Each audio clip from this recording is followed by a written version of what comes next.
Alright, it's Traeger log 169.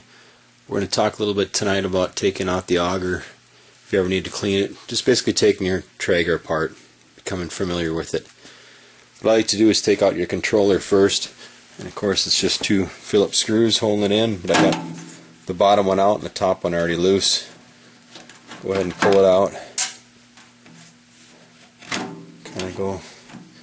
Takes a little bit of finagling to get it out of here.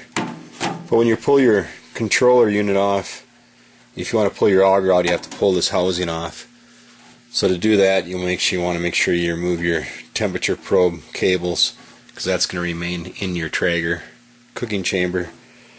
But what I do to mark them, which is real simple, instead of writing down and, hold on. Alright, I had to use both hands. I had to cut that wire tie. But you can just go ahead and pull the wires out. They're all pretty long except for one, which I just leave in there. You can see it down in there a little farther. But what I do to mark them, so you can tell which one goes where, you can just barely see it. They're almost wore off. That one's got a dash on each one. Like this one here has 2 dashes. And that one here has the 3 dashes. So I'll pull those 4 plugs apart. One's not marked.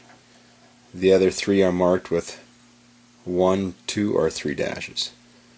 So I'll pull that apart, take your leads out for your probe, and stay tuned. Alright, there's the controller. It's basically the brains of it. There's the switches, you can adjust it.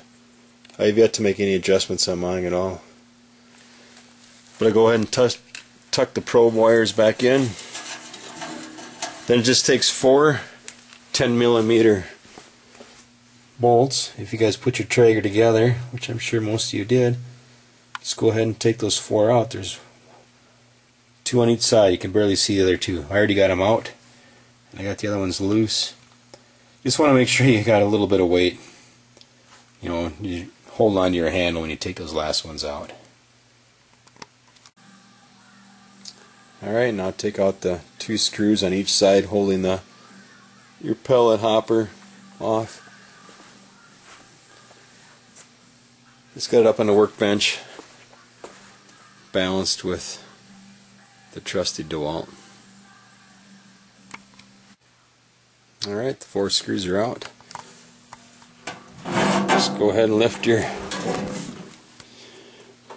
hopper box right off the top. You can see how it rests on there.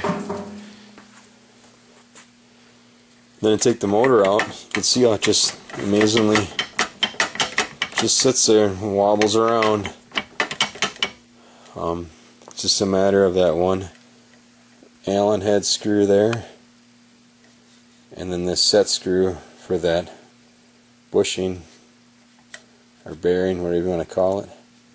So remove the motor from the shaft, remove the bushing, pull the bushing out, and pull the auger out. Real simple. But that fan here, that blade, is directly connected to your auger motor. So that gives you an indication if your auger is turning or not, if this fan is turning.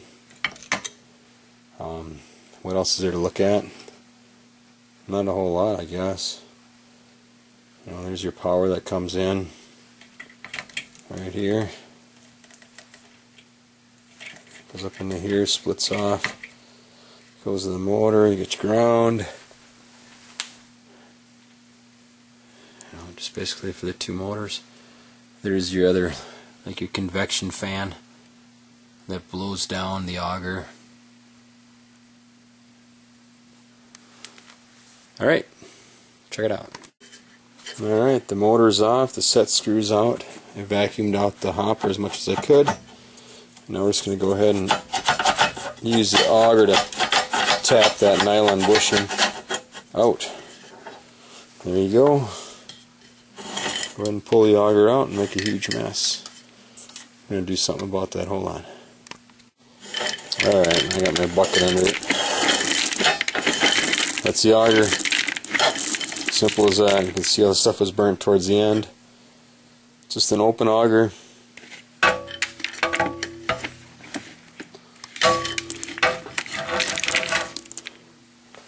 Not too complicated to take it in and out of there. I know what they're talking about, a wrench and all that stuff. There's not a lot of buildup in there anyhow, so I don't know why you'd be taking it out.